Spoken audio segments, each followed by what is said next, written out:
मणिपुर से शुरू हुई राहुल गांधी की भारत जोड़ो न्याय यात्रा का कल मुंबई में समापन हुआ। यात्रा के समापन पर इंडी अलायंस ने मुंबई में बड़ी रैली को आयोजित किया, जिसमें इंडी अलायंस में शामिल सभी दलों के नेता शामिल हुए। तो राहुल के मंच से राहुल गांधी ने पीएम मोदी को जमकर वार किया। अपने भाषण में राहुल ने हिंदू धर्म की शक्ति से लड़ाई लड़ने का जिक्र किया। बीजेपी ने पलटवार करते हुए राहुल को हिंदू विरोधी बताया।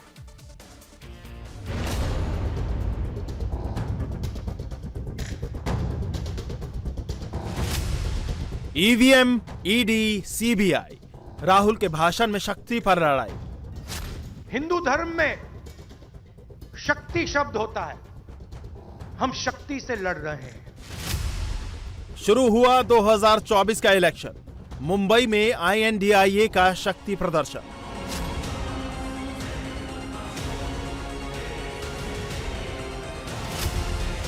मोदी की गारंटी पर राहुल का वार, निशाने पर 400 पार। कांग्रेस राहुल की न्याय यात्रा का मुंबई में समापन हुआ तो इंडिया अलायंस ने इसे मेगा शो बनाने की कोशिश की। देश भर से इंडिया अलायंस के नेता मुंबई पहुंचे। मोदी के खिलाफ एकजुटता दिखाने की कोशिश की गई तो राहुल गांधी ने ईडी, सीबीआई से लेकर मोदी तक को टारगेट पर लिया। हिंदू धर्म में शक्ति शब्द होता है, हम शक्ति से लड़ रहे हैं, एक शक्ति से लड़ रहे हैं। अब सवाल उठता है, वो शक्ति क्या है? जैसे किसी ने यहां कहा,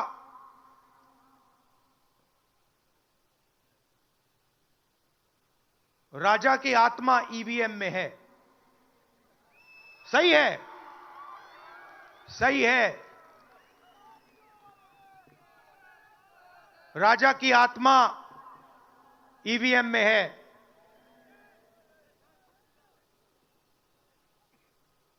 हिंदुस्तान की हर संस्था में है, ईडी में है, सीबीआई में है, इनकम टैक्स डिपार्टमेंट में है। राहुल गांधी ने शक्ति से लड़ाई को मोदी से जोड़ा तो बीजेपी ने इसे हिंदू धर्म का अपमान बता दिया। बीजेपी नेता अमित मालवीय ने एक्स हैंडल पर राहुल के भाषण वाले वीडियो को शेयर करते हुए पलटवार किया। डीएमके के उदयनिधि स्टालिन द्वारा सनातन धर्म के विनाश का आह्वान करने के बाद अब शक्ति को बदनाम करने की बारी राहुल गांधी की है।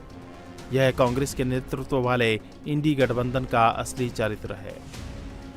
हालांकि मुंबई रैली में राहुल के भाषण के निशाने पर मोदी ही नहीं रहे, बल्कि राहुल ने अपने पुराने अंदाज में एक बार फिर उद्योगपति गौतम अडानी पर अटैक किया और मुंबई धारावी रीडेवलपमेंट प्रोजेक्ट को लेकर मोदी को अडानी से जोड़ दिया। धारावी को देखिए आप, मुझसे पूछा गया कि ये जो यात्रा होगी कहां से कहां होगी। मैंने सोचा, एक बात क्लियर थी, मणिपुर से शुरू होगी। क्यों? वहां पे इसी शक्ति ने सिविल वॉर का माहौल बना रखा है। भाई भाई को मार रहा है, गोली मार रहे हैं, तो शुरुआत तो वहां से होगी।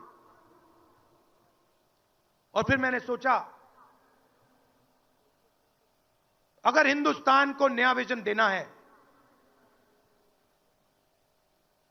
तो यात्रा धारावी में खत्म होगी और इनको यहीं से, मुंबई से, इनके घरों से वही शक्ति इनको उठाकर बाहर फेंक रही है।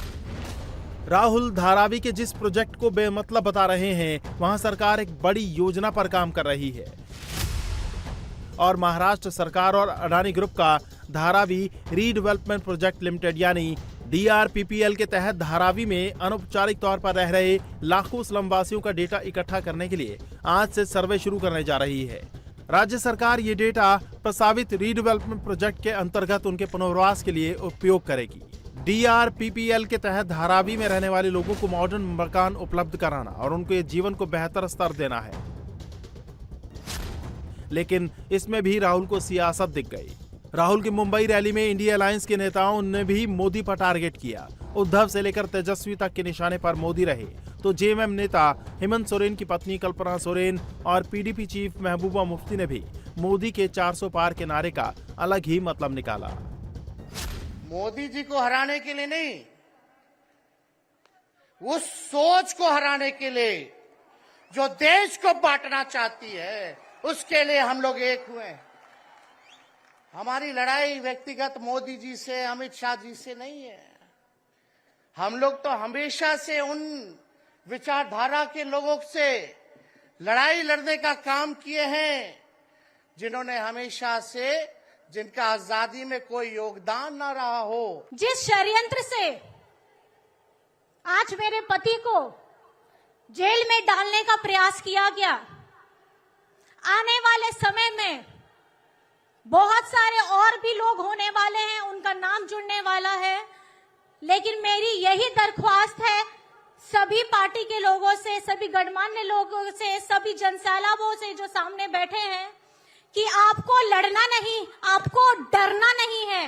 10 साल के बाद मोदी जी न 10 करोड़ नौकरियां, न 15 लाख जमा, न औरतों की सुरक्षा, न किसानों की डबल आयु, न एमएसपी, कुछ भी नहीं। मगर आप कहते हैं 400 पार। ये 400 पार क्यों करना चाहते हैं? आप मेरी बात सुनिए, क्योंकि ये संविधान को बदलना चाहते हैं, आपके हाथ में से आपका वोट छीनना चाहते हैं। मोदी 400 सीट के टारगेट पर काम कर रहे हैं। बीजेपी का एक एक कार्यकर्ता मोदी की गारंटी को लेकर देश की जनता के बीच जा रहा है, तो शरद पवार से लेकर महबूबा मुफ्ती तक इंडिया अलायंस के एक एक नेताओं ने मोदी की गारंटी को चैलेंज किया। ये और कोई आश्वासन आप लोगों को देके हम पिछले कुछ महीनों से हर दिन टेलीविजन पर एक झूठी बात सुनते थे, मोदी जी की गारंटी। ये गारंटी चलने वाली गारंटी नहीं, ये गारंटी में सिक्योरिटी नहीं है। मुबारक करता हूं राहुल को और उसकी सारी टीम को जिन्होंने भारत को आज देखा है। दिल्ली में बैठ के भारत नहीं दिखता, भारत गांव में जाके दिखता है, जैसे इन्होंने देखा। इन्होंने उनसे गले लगाया जिनसे कभी किसी ने गले नहीं लगाया होगा। राहुल गांधी और इंडिया अलायंस के नेताओं ने मोदी पर एक से बढ़कर एक अटैक किया, तो कांग्रेस नेताओं ने 4 जून को लेकर भविष्यवाणी कर दी। डरेंगे नहीं, ये साफ हो चुका है। इलेक्टोरल बॉन्ड हो, संवैधानिक संस्थाएं हो, आने वाले चुनाव में इंडिया अलायंस का एक एक घटक दल मजबूती के साथ आगे बढ़ेगा। ये संदेश यहाँ से आज साफ दे दिया गया। सबसे बड़ी सफलता ये है कि ये भारतीय जनता पार्टी के उस प्रोपेगेंडा की हार है जो भारतीय जनता पार्टी ये कहती थी कि इंडिया अलायंस कभी एकजुट होकर के नहीं रह सकता। आपने देखा कितनी रैली, बढ़िया रैली हो गई, कितना उसमें करंट था, और ये करंट यहाँ दिखाई देगा, वो देश में दिखाई देगा। ये रैली का परिणाम ऐसा होगा कि सरकार बदलेगी, इंडिया की सरकार आएगी, जो पीएम बनेगा वो इंडिया का होगा। महाराष्ट्र में इंडिया अलायंस के लोगों ने मोदी पर एक से बढ़कर एक अटैक किए, तो बीजेपी ने भी पलटवार किया।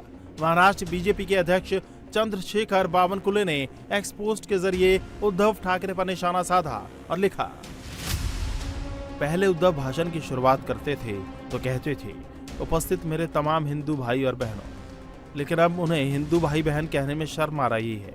वोट के लिए और सोनिया सेना नाराज ना हो इसलिए उद्धव लाचार है, लेकिन महाराष्ट्र की जनता उन्हें माफ नहीं करेगी। इंडिया अलायंस के लोगों ने रैली के जरिए एकजुटता दिखाने की कोशिश की, तो कांग्रेस पार्टी से निष्कासित नेता प्रमोद कृष्णन ने विपक्षी गठबंधन के नेताओं को आईना दिखाया।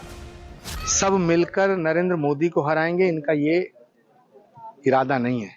एक दूसरे को निपटाने में लगे। गठबंधन की शुरुआत किसने करी? नीतीश जी ने। उन्होंने 13वीं कर दी इस इंडिया गठबंधन की। फिर जयंत चौधरी जी इनके साथ थे, उन्होंने इसका श्राद्ध कर दिया।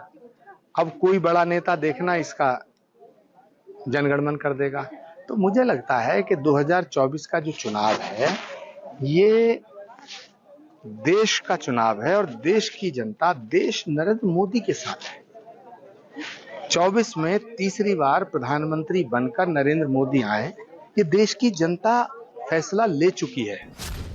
राहुल गांधी की न्याय यात्रा पूरी हो चुकी है। अब कांग्रेस को चमत्कार की उम्मीद है।